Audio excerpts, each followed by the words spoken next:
हूं ही, कभी शरीर के साथ हूं, कभी शरीर के बिना हूं। मैं के साथ में दो ही ऑप्शन है बस, या तो मैं शरीर के साथ हूं या मैं शरीर के बिना हूं, या तो मैं भ्रमित हूं या मैं जागृत हूं। इसके अलावा इस मैं का कुछ नहीं हो सकता है।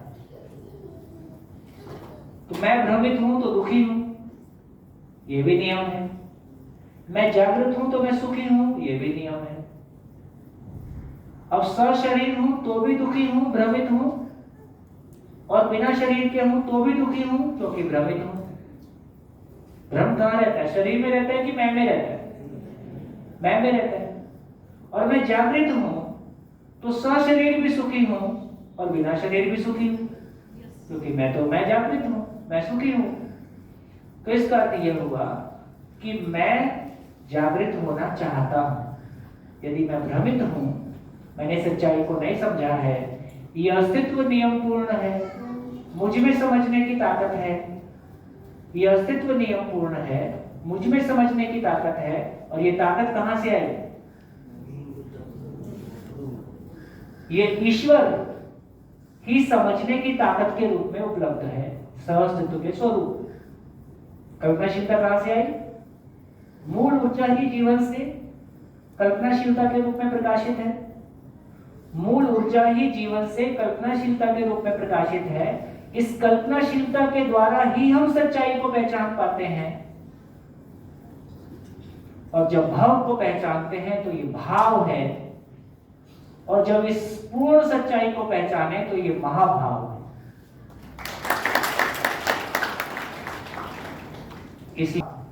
इसलिए कहा कि ये जो चैतन्य इकाई है, ये बुद्धि के ऊपर आत्मा है। आत्मा भी एक कण है, उसको समझेंगे कभी विस्तार से।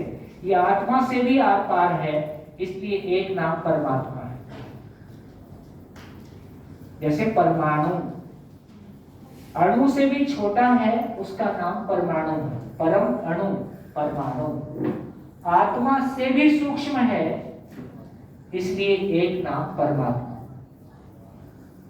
तो ये परमात्मा ईश्वर, ये ईश्वर परमात्मा, परमात्मा अनुभव काल में, अनुभव काल में आनंद के रूप में प्राप्त है। ईश्वर ही अनुभव काल में आनंद के रूप में प्राप्त है। विचार काल में समाधान के रूप में प्राप्त है। समाधान बराबर सुख के रूप में प्राप्त है। आचरण काल में न्याय के रूप में प्राप्त है। न्याय का मतलब उभय तृप्ति, कोई गिला शिकवा शिकायत नहीं, हमेशा तृप्ति, न्याय के रूप में प्राप्त है। ये ईश्वर ही व्यवसाय काल में, व्यवसाय में नियम के रूप में प्राप्त है, और नियम पूर्वक हम समृद्धि को पाते हैं, अभाव की मानसिकता से मुक्त हो जाते हैं।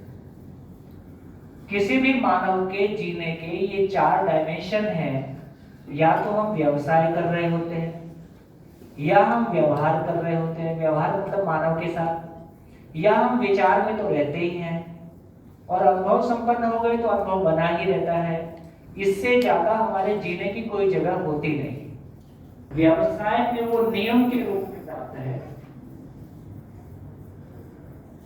इसलिए व्यवसाय कर रहे हैं तो ये अलग काम हो रहा है, और दूसरे के साथ बात कर रहे हैं तो अलग काम हो रहा है, अपने को पाने के लिए साधना करना होगा, ये अलग काम है। इस तरह से जिंदगी को हमने खंडित रूप में देखा है। अभी 24/7 साधना है, 24/7 ईश्वर में है, ईश्वर में डूबे हैं, ईश्वर में भीगे हैं, ईश्वर में घिरे हैं। हम ईश्वर में हैं। जो प्राप्त है कि उसको समझने के लिए अपनी पात्रता विकसित करना है, यही मानवीय पुरुषार्थ है, यही हमारे मानव रूप में होने का मतलब है। तो इससे ये पता चला जो हम कह रहे थे कि क्या बोल रहे थे, ये जो